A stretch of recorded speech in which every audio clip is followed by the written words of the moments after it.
Vambora, meus amores, vamos ter essa conversinha hoje. Por que as pessoas são assim? Por que as pessoas fazem isso? Essa pergunta vai parar de fazer sentido quando você buscar respostas nos lugares certos.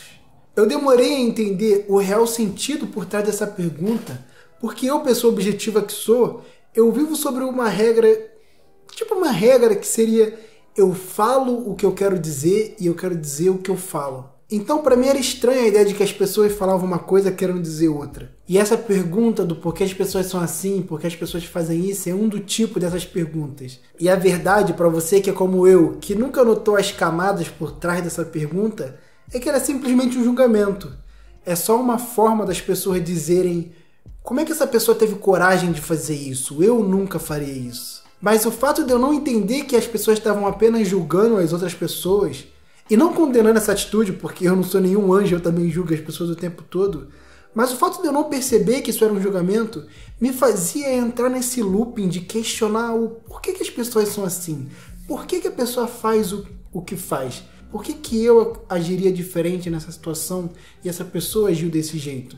E nas minhas viagens pelo budismo, psicologia, eu acabei encontrando uma coisa que me ajudou a responder essa questão, que foi a frase: quando você entende você, você entende o outro.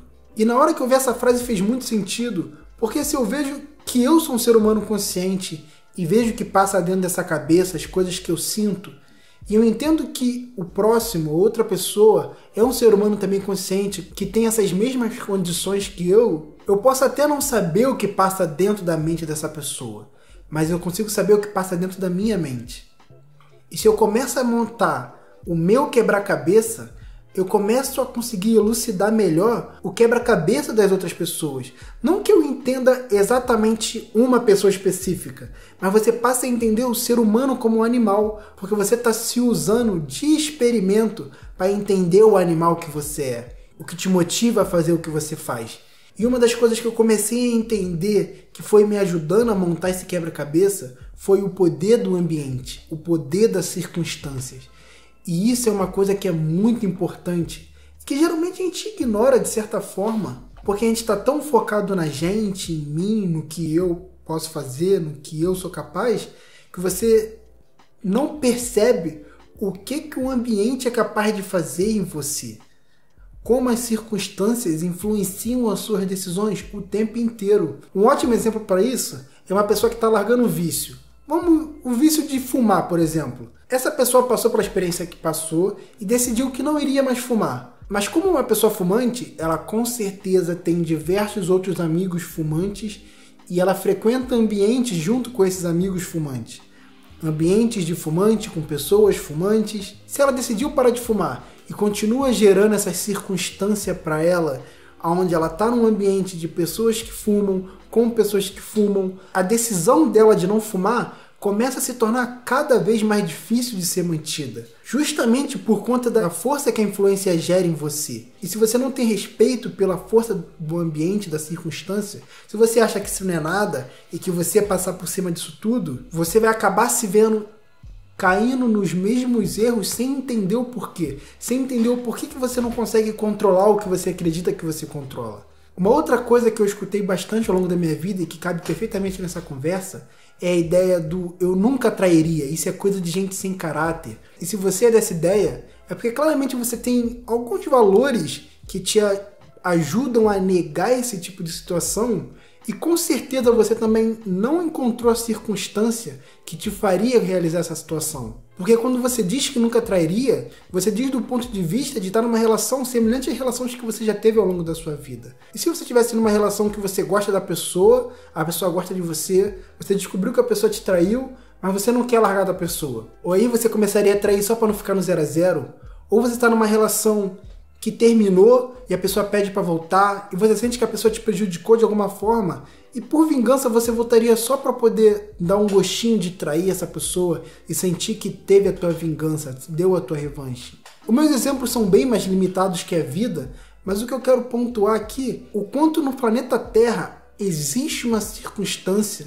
que te faria pensar 2 vezes na tua ideia do eu nunca faria isso. Isso, no final das contas, é só uma ilusão que a gente conta pra gente mesmo. Essa coisa do eu nunca faria isso, eu nunca faria aquilo.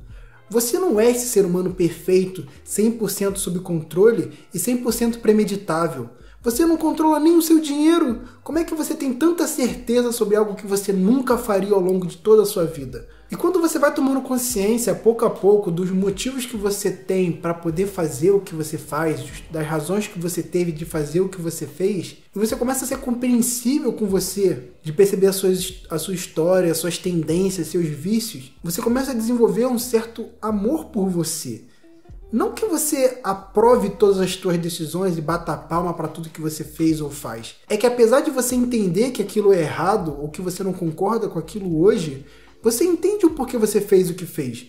Você entende o que pode ter levado a você agir de certa maneira. E isso inclusive te ajuda a você não repetir esse mesmo erro. E ao longo do tempo que você vai entendendo isso e vai desenvolvendo esse certo amor por você, começa a virar uma chave dentro de você de entender que, peraí, se eu, ser humano que sou, faço as coisas que eu faço e eu não cometo meus erros de sacanagem, eu não cometo meus erros pelo prazer de errar. Então, o quanto que aquele outro ser humano que eu vejo não está na mesma situação que eu? O quanto que ele não tem a carga emocional e histórica dele e as circunstâncias que o levam a agir da forma que ele age? E aí você vê o amor por você transbordar para outras pessoas. E quando você começa a entender um pouco os outros, não que você vai entender exatamente cada motivo do porquê o fulano agiu do jeito que agiu, mas você começa a respeitar o fato que aquele ser humano tem uma razão por trás do que ele faz. Que ele não é essa caricatura que você desenha de que a pessoa é má porque ela é má. Que ela é um tipo de desgraçado que merece ser condenado e castigado. É lógico que existem pessoas com má intenções na face dessa terra, pessoas que realizam maldade, mas a gente tem uma tendência enorme de acreditar que todo mundo que não é a gente é assim. Facilmente você vê as pessoas soltarem a frase do porquê as pessoas são assim. E um exercício bem interessante disso tudo é você olhar para a pessoa e ver que se você estivesse no lugar dela, você faria a mesma coisa. Isso é uma coisa que eu repito para mim o tempo todo quando eu vejo as pessoas agindo de várias formas, principalmente de forma que eu não concordo ou que eu não acredito ser a maneira ideal. Mas quando eu paro para pensar por um instante, eu olho para aquele ser humano e eu vejo que se eu estivesse no lugar dele, eu faria a mesma coisa. E tem uma confusão que as pessoas fazem com esse exercício, de quando você pensa, se você estivesse no lugar da pessoa, você faria diferente? A pessoa tende a imaginar ela, com a vida que ela teve, com a história que ela teve, com a experiência que ela tem, no momento que aquela pessoa tomou essa decisão. Se ela estivesse naquela posição, aí ela fala, eu faria diferente. Porque ela vê dessa forma, ela vê ela com a experiência dela naquela posição na hora de fazer a decisão. Mas quando você pensa em você no lugar daquela pessoa, é você tendo vivido tudo que essa pessoa viveu, tendo toda a carga emocional que essa pessoa tem, tendo a experiência que essa pessoa tem. Se você estivesse ali naquela posição com aquela história, será que você faria realmente diferente do que ela fez? E o quanto será que vale a pena pra gente, nessa experiência de vida, viver nessa posição de juiz, de julgar e condenar as pessoas? Eu sinto que é uma experiência de vida um tanto sem paz.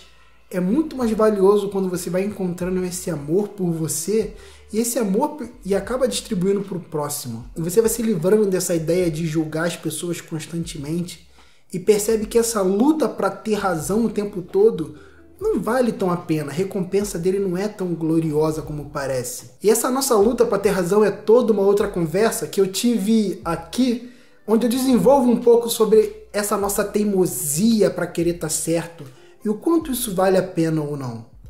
Te vejo no próximo vídeo.